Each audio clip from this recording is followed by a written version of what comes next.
La 4G Batelma vous présente Nivava. Vous êtes professionnel dans l'ouvrage bois ou métallique? Choisissez l'outillage électroportatif idéal pour vos travaux. Optez pour la gamme professionnelle Ecomax chez Batimax. Des perceuses, scies électriques, meuleuses et plus encore. Batimax, la qualité au meilleur prix. Manolotra anao ny fampalalam-baovao. Ny tsara indrindra amin'ny vita malagasy manaraka ny fenitra ara-pahasalamana no omeny salon mba ahafahanao miketrika nahandro matsiro sy tena malagasy indrindra amin'ny fotoana toy izao. Ankafizo ny fandaharanao miaraka amin'ireo vokatra salon kalitao sady vita malagasy.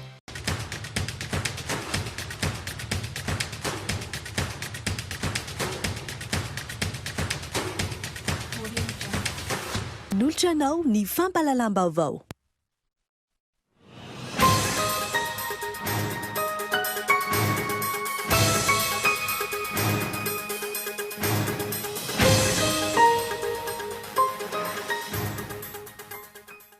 Rankatoavin'ny gouvernement araka ny tatitra ny filan-kevitry ny gouvernement izay nivoaka androany ny tolo-kevitra avy amin'ny seny mahakasika ny anatanterana ny fifidianana ny olona ny 1 Desambra ho avy izao.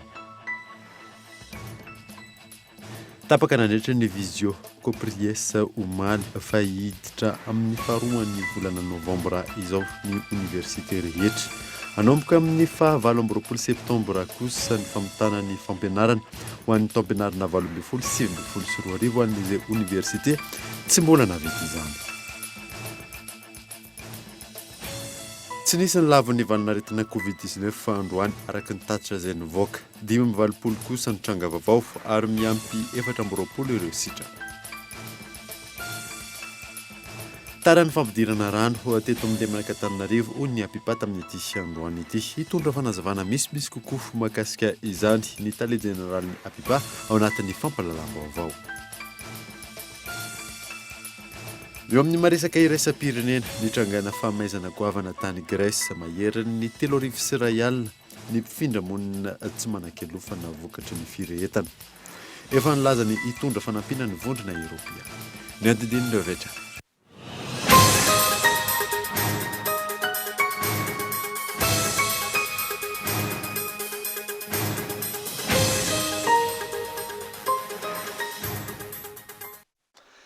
Fernandra top classe top vavy fotoana vaovao eto amin'ny Kultivika Manasanoara anaraka izany hatramin'ny farany. Nanombotsika ny vaovao nankatoavin'ny gouvernement araka ny tatitra ny filan-kevitry ny gouvernement izay nivoaka tamin'ity androany ity ny tolo-kevitra avy amin'ny seny mahakasika ny anatanterahana ny fifidianana olona ny 1 Desambra ho avy izao. Miantana Andriana. Tontosaina ny 1 ny volana Desambra 2024 izao ny fifidianana olona manerana ny nosy araka ny fankatoavan'ny gouvernement ny tolo-kevitra avy amin'ny voamieram-pirenena mahaleo tena misahana ny fifidianana anany seny. Nankatoavina araka izany ihany koa ny didim-panjakana mamaritra ny fandraisana anjaran'ny lisitry ny kandida amin'ny saram-panontana ny biletam-pifidianana ary tapaky ny filan-kevitry ny gouvernement fa 5 tapitrisa ariary izany isaky ny lisitra sy isaky ny fari-pifidianana. Ankoatra izay nankatoavina ihany koa fa fifidianana andraisan'ny mpifidy vaventy anjara no ifidianana ny olona isaky ny faritany 5 taona ny fehim-potoam-piasany latsabato indray mihodina amin'ny lisitra tsy azo ovaina tsy misy fampifangaroana na latsabato azony mpifidy manova lahara ny ofidiana na lisitra tsy feno. Mahakasika ny resaka fifidianana izay hatrany dia naneho ny heviny fiarahamonim-pirenena tokony apetraka mazava hoy izy ireo ny lalàna mifeny fifidianana Henri Flory.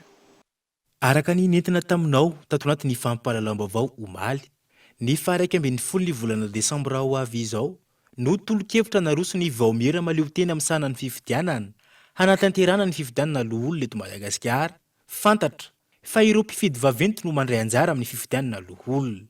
Hatreto tsy mbola mipetraka mazava ny lalàna mifeny fifidianana raha ny nambara ny fiarahamonim-pirenena. Ny ato amin'ny safidy zany araka ny efa voalaza ombenombena dia ny fanapariana ny lalam-pifidianana no anisan'ny tokony avoaka mialoha. Ao anatin'ireo lalam-pifidianana ireo tsina zany no ahitana ny fepetra rehetrarehetra hoe iza no atao hoe mpifidy raha ovinana anatanterahana n'ilay fifidianana ohatra ny ahoana ny mandaa sy ny rehetrarehetra dia izay zany no anisan'ny takinay ombenombeny ny famoahana mialoha ny resaka lalam-pifidianana io satria raha ny fahalalànay hatramin'izao dia mbola ilay lalam-pifidianana amin'ny ankapobeny mbola misy, fa ny mahasana manokana ny fifidianana loha olona zany dia mbola tsy misy raha ny fahalalanay ato amin'ny sampana fanaraha-masafidy. Tokony hirosoana mialohan'ny anatanterahana io fifidianana loha olona io ny fametrahana ny lalam-pifidianana mazava raha ny fanazavana trany. Tao anatin'ny lalàna 5 sy 4 zao ohatrany dia napetraka ny sampifidy ny mpanolontsaina sy ny ben'ny tanàna, ny lehiben'ny faritra sy ny mpanolontsainany, ny lehiben'ny faritany sy ny mpanolontsaina. Fa ny rahantsika nafantatra fa tamin'ny taona 5 sy 4 dia tsy mbola nisy olom-boafidy teny amin'ny faritra sy tany amin'ny faritany, dia ny ben'ny tanàna ihany zany sy ny mpanolontsaina no nifidy. Amin'ity fifidiananao karakaraina amin'izao ity, inona indray no voalazan'ny lalàna dia izay ny iverenanay foana hoe tokony fantatra aloha zany inona ilay lalàna ifeha anay fifidianana mahakasika an'io loha olona io. Ankoatra ireo, kaominina maromaro no tsy hanana mpifidy vaventy hanao ny asany amin'ny fifidianana loha olona io raha ny fantatra.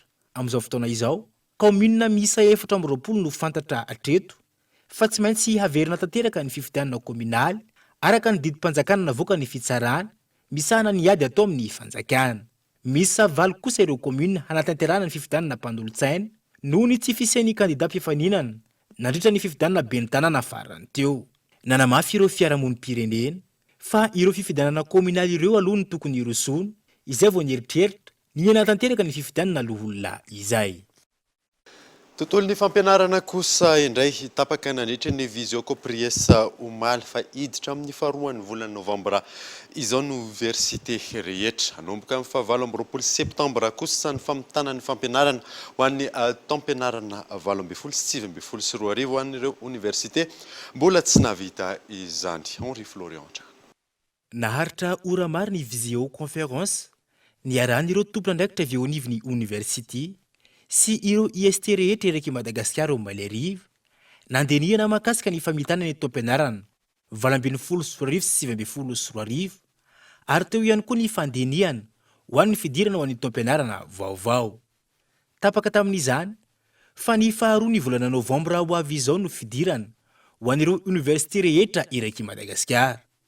Ankoatra io, narosy ihany koa fa ny 20 ny volana septambra izao no manomboka ny famaranana ny taom-pianarana 20 sy 4 sy 9 sy 4 ho an'ireo izay mbola tokony hanao izany araka ny fanapahan-kevitra no raisy ny kopriesa. Betsaka ireo mpianatra mirorosaina mitaintaina hoe misy aminay reto tsy mbola navita fanadinana na mbola miandry ny valim-panadinana ho an'ny taona 12 sy 4 sy 9 sy 4 nodinihana tato ihany koa izany ary tapaka fa anomboka mialohan'io 2 novambra io zany ny famitana ny taom-pianarana ho an'ireny mpianatra izay mbola tsy navita ireny ho an'ny taom-pianarana 12 sy 4 sy 9 sy 4 izany.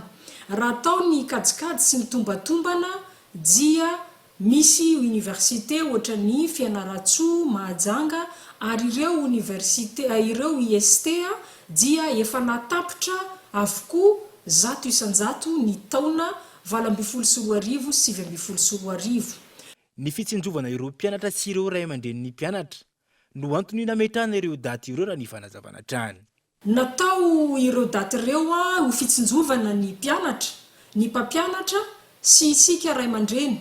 Ny mpianatra izay betsaka nefa lasa nody amin'ny toerana misy azy na faritra misy azy avy tsy maintsy niandry ny fisokafan'ny lalana izay efa nambaran'ny filoham-pirenena ihany koa tamin'iny alahady iny ka izay no nanapahana n'io daty 2 novambra io mba hanomezana ny mpianatra, ny mpampianatra ny fotoana hiverenany hamonjy ny toeram-pianarany sy ny toeram-piasany avy, hitsinjovana ihany koa ny ray aman-dreny mety ho fanomanana ny vatsy entiny zanany hiatrika ny taom-pianarana 9 sy 4 sy 4 izany.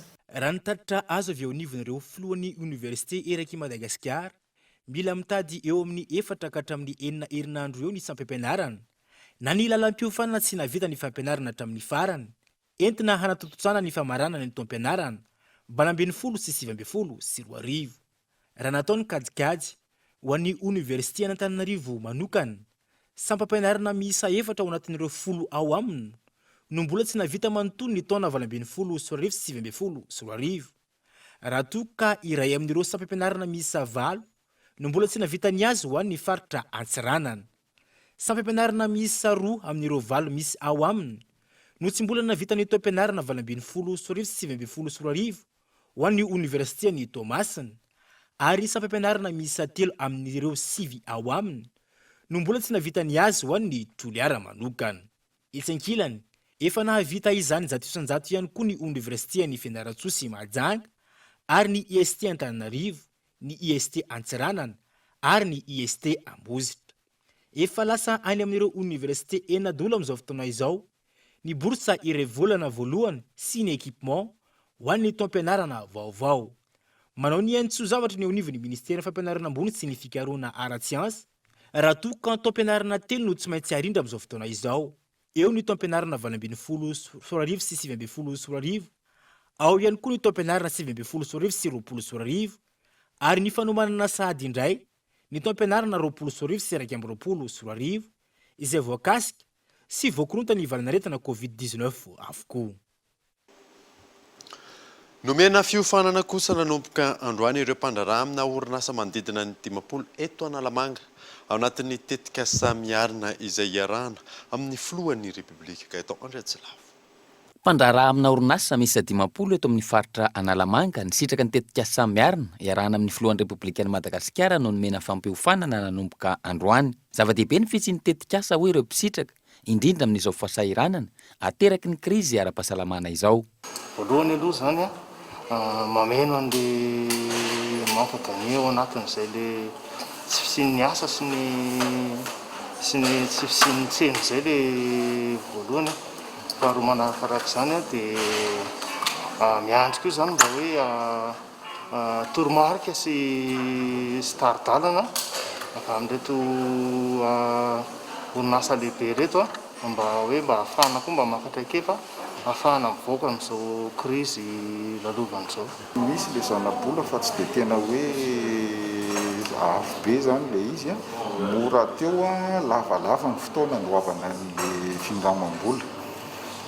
Tsara le izy ary zay ny antony niazaka zahana anakaty hoe misy formation satria ao anatin'le formation manantena zany izahay ataoko hoe tsy izaho rery moa fa mipandara rehetra mba ho tonga amin'le hoe fitantanana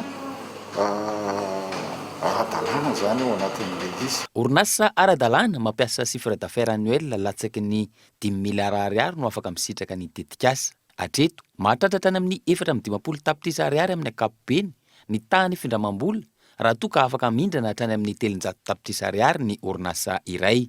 Manodidina ny 900 ny tahanjana-bola ho an'ny sehatra ny fizahan-tany, 900 ho an'ireo sehatra hafa toy ny indostria, ny tolotra omena na ny service, ny fambolena sy ny fiompiana. Mandritra ny 420 volana ny fahafahana mamerina ireo vola ho an'ireo sehatra voalaza ireo. Ka zao hoe tonga dia mena le vola dia averina tsy ho tafavoaka le orinasa dia manana enim-bolana ka hatramin'ny 20 volana izy zay vao manomboka mamerina ary izy io averina amina 420 volana. Dikan'izay tena milamina tsara zany le orinasa ahafahany mametraka an'le izy. Zay voalohany faharoa koa zany jerena tsirairay koa ro orinasa nahazo an'io tolotra ahafahany hoe sao dia afaka manampy koa zay amin'ny resaka débouché.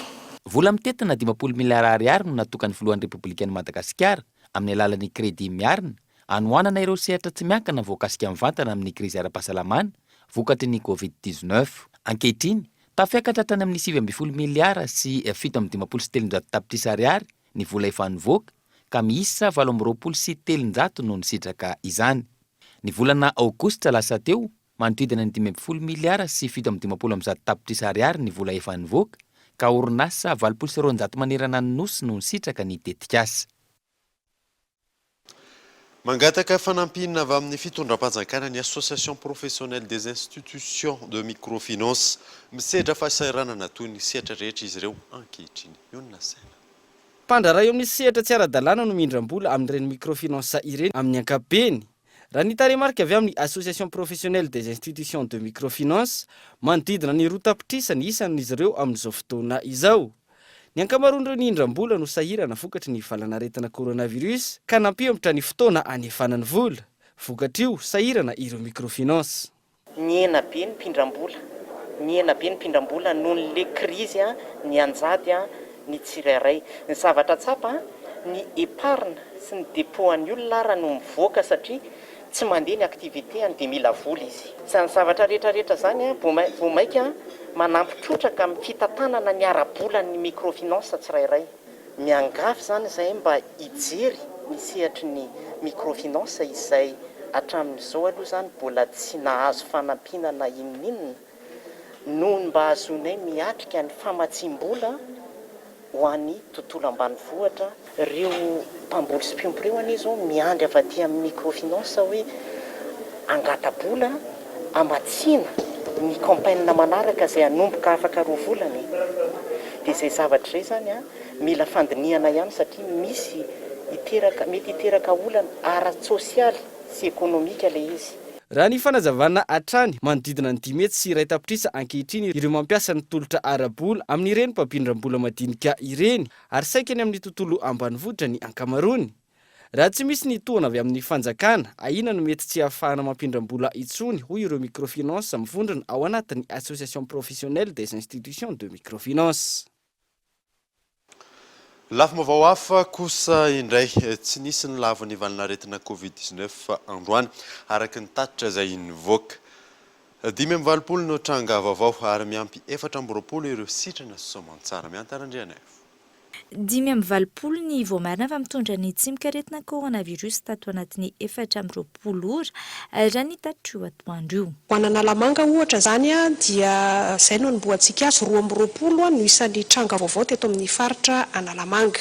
Ho any amin'ny faritra loatra mangoro indray isika 420 no isan'ny tranga vaovao, 10 Ambatondrazaka, 4 Amparavaravola. Amin'ny faritany Fianarantsoa indray isika anankiray ny tranga vaovao voatily to amin'ny CHU Andrainjato, faritra Vadivavy Vinany dia misy 5 no tranga vaovao dia ananatsika koa amin'ny distriktany Manakara izy ireo. Voalohany faritra Boeny dia nahitana tranga vaovao misy anankiray, faritra Sofia dia misy tranga vaovao 5. Ho any amin'ny faritra Melaka tsika elaela tsy niresaka ny tranga vaovao tany amin'ny faritra Melaka fa misy izy androany fa faritra Melaka misy trangaray vaovao a Maintirano. Faritra Anosy dia nisy tranga vaovao ray tany Amboasary Atsimo. Faritra Menabe dia nisy tranga vaovao miisa 420 tao Amorondava. Faritra Sava dia misy tranga vaovao miisa 4 tao Sambava. Faranatsika amin'ny faritra Diana 520 ny tranga vaovao tao amin'ny faritra Diana. Tsy nisy kosa ny laviny valanaretina hafa ary ny ampy 420 ny sitrana. Namafisy ny tompon'andraikitra eo amin'ny ivon'ny ministeran'ny fahasalamana fa na efa miala tsikelikely amin'ny fiboana azy isika tokony ferana ny famangina eny amin'ny hopitaly. Tsapa tokoa fa andro vitsivitsy ny tombo be ireo le mpamangy asa na la hoe famoroso avany amin'le hoe fiboana efa manomboka miala tsikelikely isika dia mieritreritra ny olona hoe ndao amin'izay amangy fa terabao teraka zany fahasoavana eto amintsika fa tokony mbola mitandrina ihany satria zao ny fivezivezena be manatona an'iren'ilay nde mpiteraka na izy mbola hiteraka na le efa teraka tena anisan'ny ndao tandrovona rea raha azo atao lay mpanaty bary ihany. Hatreto miisa 524 sy enina ny isan'ny testa PCR efa vita ary 720 sy 9 ny jeune expert. Tamin'ireo 20 sy 505 sy 1 alina vao marina fa nitondra ny tsimikaretina, 720 sy 404 sy 1 alina no efa sitrana, 170 sy 1 ireo manaraka fitsaboana, 750 amin'ireo marary mafy ary 9 sy 400 ny totaly ny ndosy ny fahafatesana. Tafiditra anatin'ny fiomanana fisokafan'ny fiangonana katolika ao anatin'ny diosezina Antananarivo efa mandrindra ny fepetritra ara-pahasalamana ny ankamaroan'ny fiangonana araka ny fanadihadiana natao. Nitondra ny anjara birikiny ihany koa ny komena Antananarivo. Yves Richard. Ivenina isokatra ny fiangonana katolika anatin'ny diosezina Antananarivo izay ahitana ny faritra Analamanga, Itazy, Vakinankaratra araka ny fampitam-baovao ofisialy avy amin'ny artsevekana Antananarivo. Efa mandeha ny fiomanana amin'ny fampanajana ny fepetra ara-pahasalamana araka ny mpanadihadiana. Nitondra ny anjara birikiny ihany koa ny komunina Antananarivo ka anaovana famindrahana ranom-panafody ny fiangonana eto an-drenivohitra. 750 zay zany isan'ny toeram-pivavahana voaray anay dia nanatanteraka ny famindrahana fanafody ny BMH miara-miasa amin'ny sapeur pompier amin'ireo fiangonana ireo, izany hoe ny boriboritany voalohany fahatelo sy ny fahadimy no anjaran'ny BMH, fa ny boriboritany faharoa sy fahaefatra ary ny fahaenina no anjaran'ny sapeur pompier. Dia hatramin'ny andro androany dia efa navita fiangonana toeram-pivavahana miisa 430 zany ny BMH manokana. Maimaim-pona ny famindrahana ranom-panafody aty Ampanomboana araka ny fandaharana asan'ny komunina Antananarivo. Tanjona ny ifezana ny mety ho fiparitahana ny valanaretina, indrindra manoloana ny hetsika ahitana famirim-bahoaka. Isankoatr'izay ny fampafantarana ny fiangonana ny dingana arahana amin'ny fanamafisana ny fepetra ara-pahasalamana. Le amin'ilay fisokafana ity zany dia misy ny famindrahana maimaim-pona araka ny fandaharana asan'ny bentanàna maimaim-pona. Fa kosa efa omena toromarika foana ny toerana izay mamory olona mba hanaraka ny fepetra rehetrarehetra amin'ny fisorohana fiparitahany valanaretina, izany hoe efa toro azy ireo hoe isaky n'inona ny tokony hanao famindrahana fanafody, inavy ireo fihetsika tokony atao izay efa hitantsika reny sy fantatsika ny geste barrière rehetrarehetra tsy maintsy atsaina foana. Isan'ny miara-mientana amin'ny BMS amin'ny fanatontosana ny famindrahana ranom-panafody ny sampana mpamonjy voiny. Hatramin'ny androany efa nananika ny 430 ny fiangonana nanaovana ny hetsika izay tafiditra anatin'ny ady amin'ny fiparitahany valanaretina COVID-19. Tahaka ny mahazatra tonga eto fotoanany dokavarotra isika mialohan'ny idirantsika ny tapany faharoan'ny vaovao rehefa vehivary.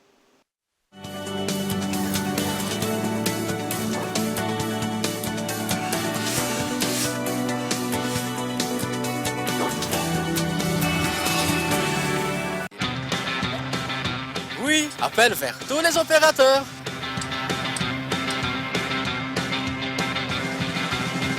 Oui, appel à l'international inclus. Oui, mes SMS, je ne les compte plus.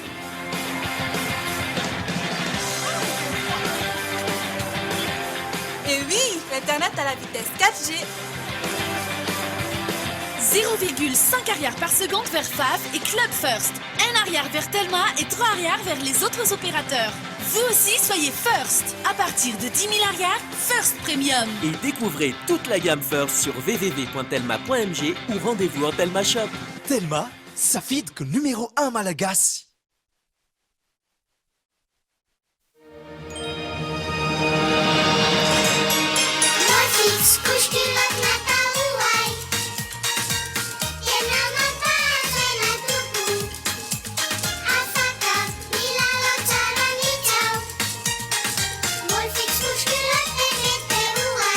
Ny fanamboarana ny Molfix dia natao manokana ho an'ny zanakao. Ny couche-culotte Molfix dia teknôlôjia malefaka izay tena mifanaraka amin'ny vatan'ny zanakao. Ny couche-culotte Molfix vaovao dia novoron'ny zaza ho an'ny zaza.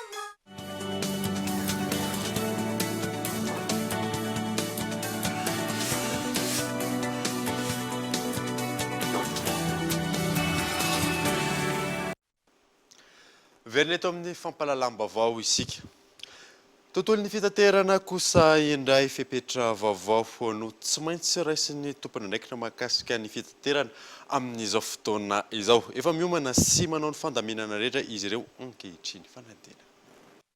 Araka ny fanambarana nataon'ny filohan'ny Repoblikan'ny Madagasikara, ny zoma 12 septambra 2024 avy izao ny fisokafan'ny zotra-pitaterana amin'ny lalam-pirenena fahafito, raha ny talata 15 ny volana septambra 2024 ny zotra hafa. Efa mandray sy mikarakara ny tokony hatrehana izany ny tompon'andraikitry ny tompo-piantsonana eny amin'ny fasan'ny karana. Fepetra vaovao no raisin'ireo tompon'andraikitra manoloan'izany. Apetraka mialoha ireo toromarika tsy maintsy arahana mandritra ny fandehanana, na ho an'ny mpandeha na ho an'ny mpamily. Miainga avy eto amin'ny tompo-piantsonana fasan'ny karana avokoa ireo fiara rehetra hiasa noho ny fanaraha-maso atao aminy, ary eto avokoa ny mpandeha no maka tapakila ahafahany mandeha. Araka ny fantatro moa dia ny 12 septambra zany zoma zao ny isokatra ny zotra amin'ny renisetra zany zay aty amin'ny fasan'ny karana zotra national dia koa ny zotra régional fa amin'izao fiatomboana izao moa dia ny zotra mampitena Antananarivo Ambositra Fandriana ireny zany a sy Fianaratsoa azo Toliara no mbola misokatra fa ny Morondava moa amin'ny Talata sy ny Sud-Est zany dia araka ny fantatsika moa mbola ame antsika amin'izao fotoana izao a dia eto zany zay dia efa mivonona amin'izay fandraisana ny olona amin'izay resaka mean'izay eto zany zay dia misy ireo DLM ireo fanasan-tanana misy ireo marikazany sol zay eo apetsaka eto amin'ny gazotera mba hiavahan'ny tsirairay a o zay metatra zany misy koa ireo le tady zany misy ny boison zay idiran'ny olona andehanan'ny tsirairay a atao amin'izany marina koa fa amin'ny birao tsirairay dia sens unique zany misy tonjotra misy flesy mihitsy zany a marikazy zay ataonay a mba ho arahanareo mpandeha fa tsy azo iverenana zany a fa tsy azo atao fa manjoso ihany. Ho fanatarana ny vizotry ny fandehanana tsy maintsy atao an-trano ny fanaraha-maso ara-teknika ny fiara rehetra na ny visite teknika mialohan'ny fiaingana. Izahay moa zany ety amin'ny fahasantarana zao miasa ny visite teknika dia misy eny amin'ny gara routière Andohatapenaka manampy ny ivitoerana misy eto Antananarivo ny eny bypass Alasora ny eny Betongolo ny eny Ivato dia tamin'ity herinandro ity zany zavatra nanomboka latsinainy taon'ny fanambaran'ny président dia hita fa ny tombo ireo fiara manao fitaterana-bahoaka ny taxi brosy zany resahana eto izay manao ny visite na ny fitirena ara-teknika dia anisan'izany ihany koa ny tety aminay tety amin'ny fahasankarana zany dia ny tombo izy zany zany hoe miomana zany ny olona ho amin'ilay fiverenany taxi brosy. Milamina araka izany ny vizotry ny fitaterana amin'ny lalam-pirenena fahafito ary efa eo am-pikarakarana ihany koa ny tompon'andraikitra amin'izao fotoana. Na izany aza tsy maintsy hajaina hatrany ireo fepetra ara-pahasalamana apetraky ny fitondram-panjakana ho fitandrovana ny fahasalaman'ny mpandeha. Lafim-baovao hafa kosa indray ny volana Aogositra lasa teo vao nirosy tamin'ny fampidinana rano teto amin'ilay manaka-Antananarivo ny Apipa rano fanazavan'ny tompon'andraikitra tamin'ity androany ity. Tsy ampy ny tahirin-drano tao tsy azo mpaniry no antony izany. Ny alarana efso. Ny tsy fahampin'ny rotsakorana ny taona lasa teo no antony nampiena ny tahirin-drano tao amin'ny toha-dranony tsy azo mpaniry rano fanazavan'ny tompon'andraikitra avy ao anivony ny Apipa androany. Tsy maintsy nirosona ny fitsinjarana ny rano ho an'ireo mpamboly izay miroso amin'ny vary aloha. Ohatra amin'izany hineny amin'ny komuna Ambohitrimanjaka sy ny manodidina izay ahitana tanimbary manodidina ny 700 hektara. Androany nisy ny fifampiresahana teo amin'ny tompon'andraikitra eo anivon'ny Apipa sy ireo mpamboly eny an-toerana amin'ny fihenany ny fampidirana rano eto Antananarivo noho ny tsy fahampiny izany. Hektara eo. Ny zavatra nangatahany taminay zany dia mba ampitomboana ny rano makaty amin'izareo rano avy any Tanjombato izany mba azahoany mapakatra ny rano zany sy mampiditra rano makany tanimbary dia mameno an'le tanimbary angana mba azahoany manety.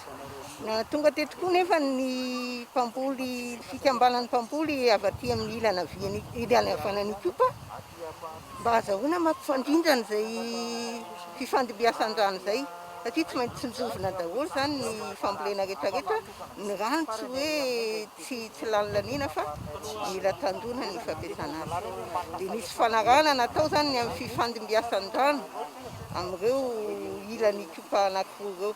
Nisy ny fifanarahana natao teo amin'ny rotonta ka efa nahitana maromaro iraisana teo amin'ny mpamboly sy ny tompon'andraikitra mahakasika ny fitsinjarana ny rano. Ny rano zany raha teo ny président Nalamanga zay tompon'andraikitra ny rano dia nilaza izy hoe misy fitsinjarana zany le zara misy lamina ho apetraka dia izy aloha eto aminay tizoro mendreo tsy ampy anay le izy nefa moa araka fandaminana dia manaiky tanteraka zay mety araka fampiresahana teo moa dia manaiky izy hoe tizoro aloha meny dia raha ohatra ka tsy ampy filan'ilay tambary ka tsy mahatondraka ilay tambary anetsana dia anampy ihany zany mbola fampiresaka zay orinan'izay fa zay aloha ny azo atao noho ny betsaka ny olona no betsaka zany mifaritra Nalamanga mila ny rano atao Kopa dia tsy maintsy manaraka amin'ny fandaminana satria tsy izay rery no mila azy fa ireo lemaka rehetrarehetra dia tsy mitataka zany mila azy daholo.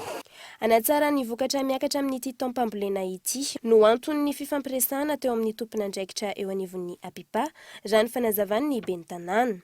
Ranomarina aloha zany zao a tena ao anatiny fotoana zany zao tsika tena valim-potoana fampidirana rano amin'ny vary aloha amin'ny commune efatra zao tsika fa isan-taona zany tao anatiny 10 taona tany amin'ny novambra desambra tany vao nanetsy dia zay niazaka zany hoe averina amin'izay le calendrier-ny taom-pambolena amin'ny vary aloha amin'ny commune efatra reo ao anatiny tsara somary lasa aloha kely ary ny tena marina fa ezana zany mba ho ara-dalàna le calendrier respectena zay calendrier fambolena zay a dia ny any amin'ny fihevian'ny orana ary dia manampy be da be amin'ny fambolena andreo vary aloha reo a any amin'ny fotoam-pijinjana ary a zao vanim-potoana etombohana zao dia manampy be da be mba masaka mialohan'ny tondradrano ny cyclone ny vary alohany Ambodromanjaka, Ambodrapeta, Fimbonana ary Akadimanga.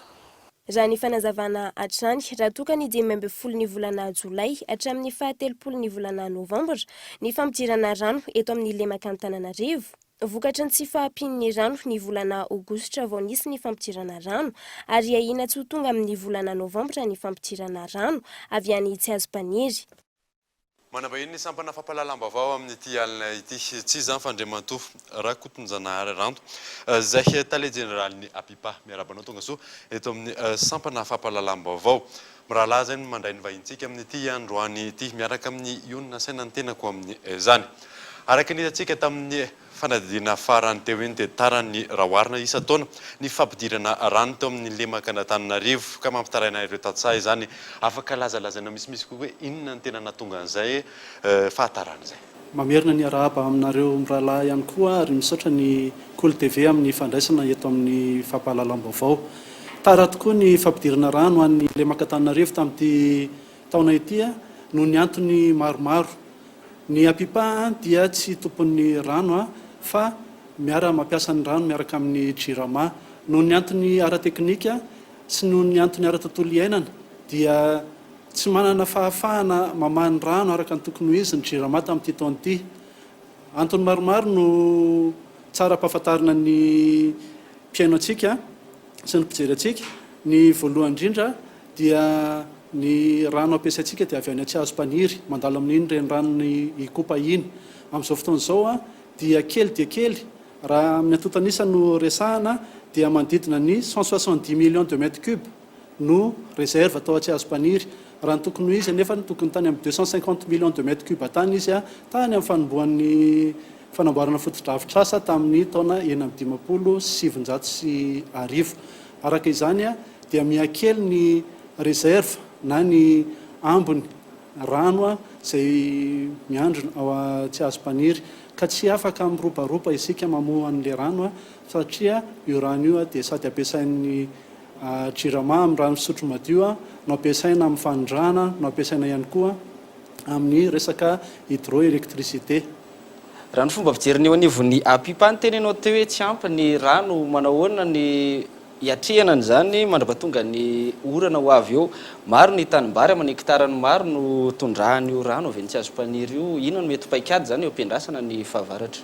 Kasika ny rano izay azontsika amin'izao fotoana izao raha 113 millions de mètres cubes no ilaina manomboka tamin'ny 15 juillet 2020 ka hatramin'ny novembre 2020 dia ny atsasak'izay no azony sokafana zany tsy kelikely zany hoe eo amin'ny 50 à 60 millions de mètres cubes eo zany no isitrahan'ny Lemaka-Antananarivo amin'ny fanondrahana. Vokatr'izay dia tsy maintsy misy ny fandaminana amin'ny fizarana rano dia tsy maintsy alamina mihitsy moa zany asiana tourdeau izy amin'ny terme teknika ny fizarana rano ka izay mahazo aty ambony dia manidy prise ary mba hisitraka ny any amin'ny faritra ambany rehefa avy eo. Rehefa mahazo ny aty amin'ny rive droite amin'ny canal JR dia idina indray iny aloha dia mba misitraka indray ny any amin'ny ilany ankavia. Manahoana kosa indray ny fiomanana amin'ny fahavaratra ny fisorohana no mety tondran-drano indrindra ho an'ny faritra iva eto Antananarivo. Efa eo ampandiniana rehefa ao anatin'ny fanatanterahana ny asa ny Apipa amin'izao fotoana izao. Tsy ny Apipa rery nefa no miantsehatra amin'izany fiarovana an'Antananarivo amin'ny tondratrano izany fa eo ireo mpiara-miombonantoka rehetra ary eo ihany koa ireo mpisehatra tahaka ny commune izany tahaka ny Samva zany ary eo ihany koa ireo ministera PIA ministeran'ny rano sy ny fanadiovana sy ny fidiovana ary indrindraindrindra ny ministeran'ny fanatsariana ny tany sy ny atao zava-vaventy miara-mientana ny reo rafitra rehetra reo ary ato ato dia isy asa lehibe goavana iarahana manao tsy fanadiovana fotsiny fa eo ny fanetanana eo ny fanesorana nireo zavatra manelingelina ny fitoanan'ny rano ka mahatonga an'le fitoanana miteraka tondradrano. Isan'ny manelingelina araka nambaranao zay ny fisian'ireo fanotofana na rambile maro isan-karazany eto Antananarivo maro amin'ireny tsy manara-dalàna manahoana kosa an'ireny makasika an'ireny fanotofana tany ireny amin'izao fotoan'izao. Ya tao zay dia tena maro dia maro tokoa ny fanotofana tsy ara-dalàna izay hita sy rea sy tsapa. Ny antony dia nanararoatra ataoko hoe manararoatra ny confinement le olona ohatran'ny hoe misy mihitsy arany manoro hevitra hoe ataovy fa azo atao io na ohatran'izany anefa izay zavatra rehetra izay dia miteraka olana ara-teknika goavana eo anivon'ny Apipa sy eo anivon'ny tanàna Antananarivo sy ny manodidina. Raha ho an'ny faritra tsy azo totofana sy tsy azo andrenana dia tsy maintsy atao ny famerenana amin'ny laony ny asa ary misy ihany koa nefa ny fandoavana ny lamandy mifanaraka amin'izay. Maromaro araka izany ny asa sahan'ny Apipa manahoana ny olombelona sy ny fitaovana ampiasaina hiatrehana andro adidy aman'andraikitry ny Apipa zay. Maro dia maro tokoa ny andraikitra sahan'ny Apipa. Fantatritsika fa vao mivoaka ny tsikelikely amin'ny resaka amehana ara-pahasalamana tsika amin'izao fotoan'izao. Misedra olana ny Apipa amin'izao fotoan'izao satria ny ento manana amin'ny fanatanterahana ny asa dia kely dia kely. Vokatr'izay dia tsy maintsy mijery zahay hoe inona ny lahara-pahamehana ao anatin'ny fanatanterahana ny asa ary inona no azo ajanona kely aloha fa ny fahavitan'ny asa no tanjona ao anatin'izany zavatra rehetra izany dia zahana ny fahavitan'izany. No ento manana kely ho ianao etsy ankilany koa ny foto-drafitr'asa efa mipetraka maro no misy manimba sy misy mangalatra manahoana ny fipetrany raisana mahakasika an'ireny aiza ho aiza ny fanadihadiana sy ny fisamborana ireo izay mety voarorota anatin'izany. Ya nisy tokoa ny fahasimbana hita eo amin'ny foto-drafitr'asa izay iadidiny ny Apipa ary tao anatin'izay dia efa nisy ny fitarainana sy ny fitoriana napetraka teny anivon'ny fampanoavana. Nahitam-bokatra ohatra n'izao le resaka tery amin'ny fanimbana ny foto-drafitr'asa tery Anosy satria taoriana kelin'io dia nisy olona tratra mbola nanohy ny fanimbana sy ny fangalarana ny fitaovana tsy nen'ny Apipa ihany fa nen'ny commune Ambonivohitra Antananarivo raha teo ihany koa. Andriamato tale jeneraly araka le fitenena miova sata miova andrina niova ny tale jeneraly Apipa manahoana ny paikady sy ny fomba fiasa vaovao eo anivon'izany Apipa zany manomboka amin'izao fotoana hitantananao zao.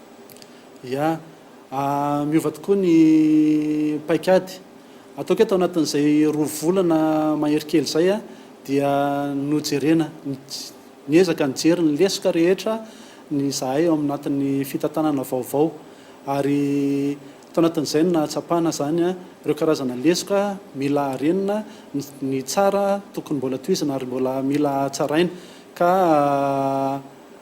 ataoko hoe vita izay ny échauffement raha fomba fitenenana ohatra amin'ny mpanao fanatanjahantena.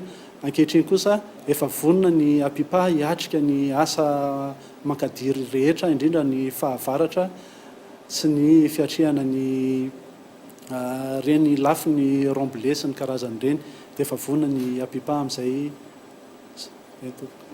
Ankasananao ary mivahiny teto amin'ny sampana fampahalalam-baovao tamin'ity androany ity sy nitondra fanazavana manodidina ny asan'ny Apipa izay. Saotra tompoko ankatsitraka indrindra. Izay indray ny resadresaka ny rahantsika niaraka tamin'ny tale jeneraly ny Apipa. Fa ny anoizantsika ny vaovao kosa indray tsy azo ekena intsony ny fampiasana ny tanin'ny commune misy ny fasananjanahary. Izay no nisongadana nandritra ny fidinana ifotony izay notanterahany ben'ny tanàna sy ny mpiara-miasa aminy tamin'ity androany ity. Yves Richard. Misy mampiasa ny ray apatelo ny tany commune ahitana ny fasananjanahary. Misedra olana manoloana io ny tanàna na ny Antananarivo amin'izay mety ho tetikasa fanitarana sy fandrindrana ny eny an-toerana amin'ny ankapobeny. Andraisana fepetra ny trano miorina anatin'ny faritra ampiasain'ny commune manomboka izao.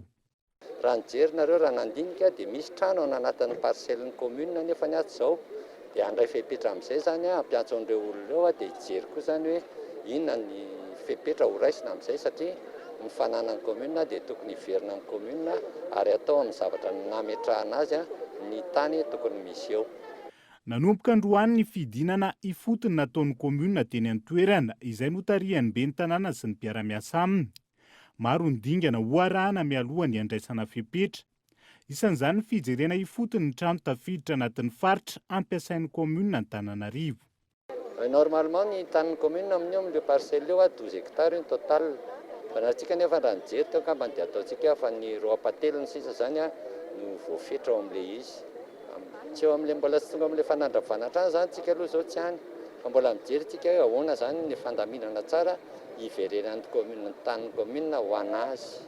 12 hektara ny velaran-tanin'ny commune misy ny fasana Anjanahary. Ankoatra ny famerenana ny tany misy ny fasana Amlaonina. Fanavaozana maro no tanterahana eny an-toerana.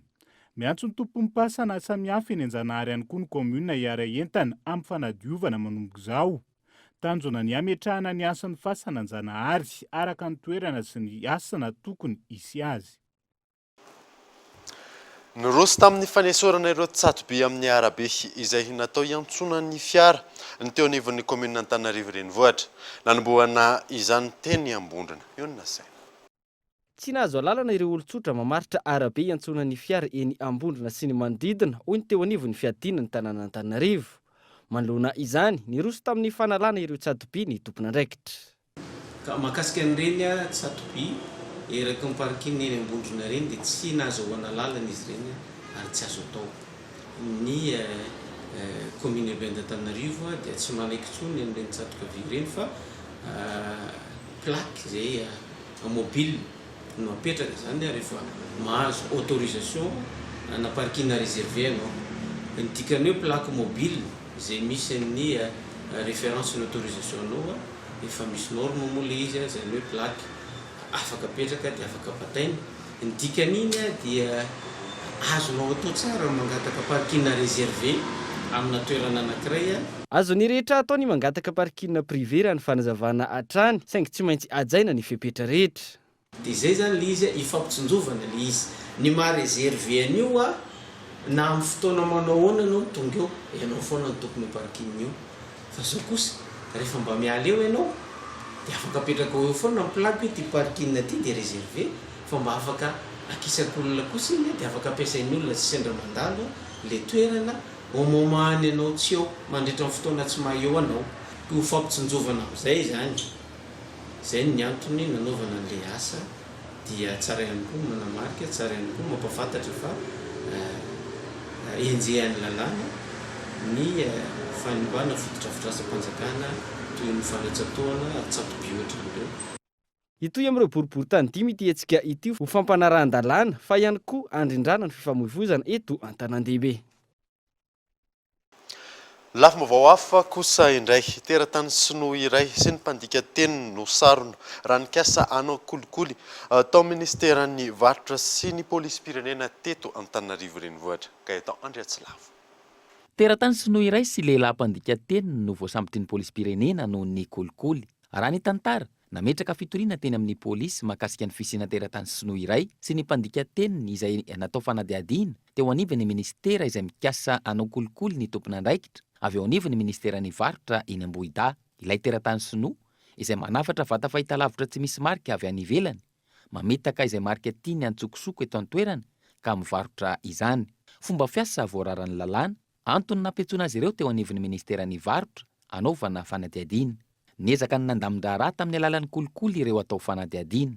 Voasambotra tao Ambohida izy roalahy ka nentina anaovana fanadihadiana teo anivon'ny polisy-pirenena. Nandritra izany, mbola notambazana izy ireo vola ihany koa ny polisy nanao ny famotorana. Nogazana avy hatrany ilay vola, mitetina 7 alina sy 4 ariary izay natolony, ary voapirofo fa nikasa anao kolikoly izy ireo.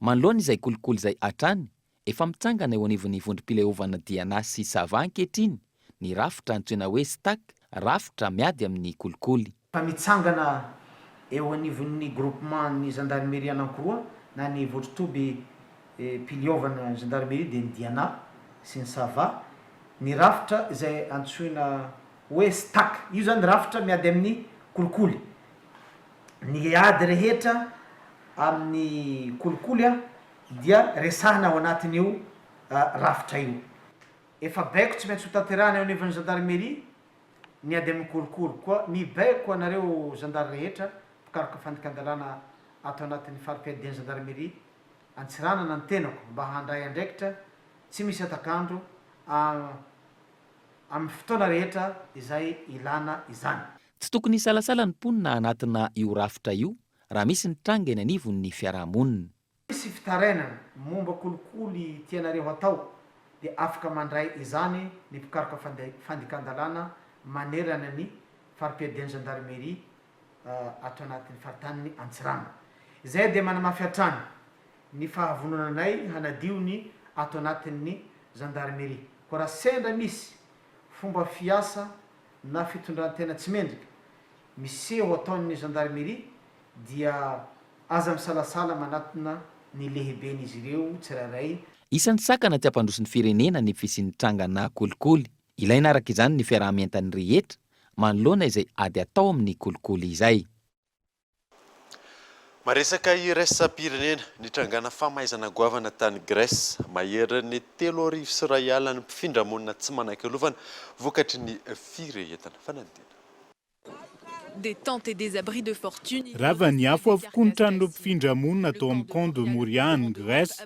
Ny Camp de Moria izay isan'ny lehibe indrindra ao Eoropa ary mandray mpifindra monina maheriny 3,000 ariary. Tsy manan-kialofana manoloana io ny ankamaroany ka maro no namita ny alina teny an-dalambe. Ny aliny talata no nitranga ny firehetana. Maro ny tsy nanam-potoana nanavotana ny entana afa-tsy ny teny akoditra. Ho an'ity raim-pianakaviana iray ity potika ny trandro, ny akanjo sy ny maro hafa. Isa nanamafy ny fianaky ny afo ny fitsokan'ny rivotra. Niditra anatin'ny vanim-potoana manokana ihany koa manoloana io ny nosy ny Lesbos misy ny Camp de Moria. Nampiantso fivoriana tsara-potoana avy hatrany ny praiminisitra lehibe ny governemanta. Isan'ny lahadinika ny fijerenany toerana amin'izany ireo mpifindra monina maro indrindra ireo izay mitondra ny tsimikaretina Covid-19 manodidina ny 5,3. Tsy mbola voafaritra hatreto ny antony firehetana misokatra arak'izany ny fanadihadiana momba izany. L'incendie reste elle incertaine. Une enquête a été ouverte. Dia izay indray mamarina vaovao tamin'ity androany ity ankasiahany ianao nanaraka izany soava tsara ato.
Nanolotra anao teo ny fampalalam-baovao.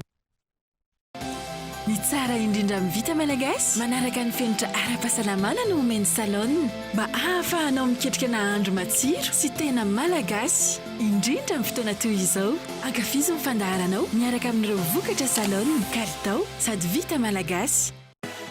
Vous êtes professionnel dans l'ouvrage bois ou métallique? Choisissez l'outillage électroportatif idéal pour vos travaux. Optez pour la gamme professionnelle Ecomax chez Batimax. Des perceuses, scies électriques, meuleuses et plus encore. Batimax, la qualité au meilleur prix. Nanolotra anao teo ny fampalalam-baovao.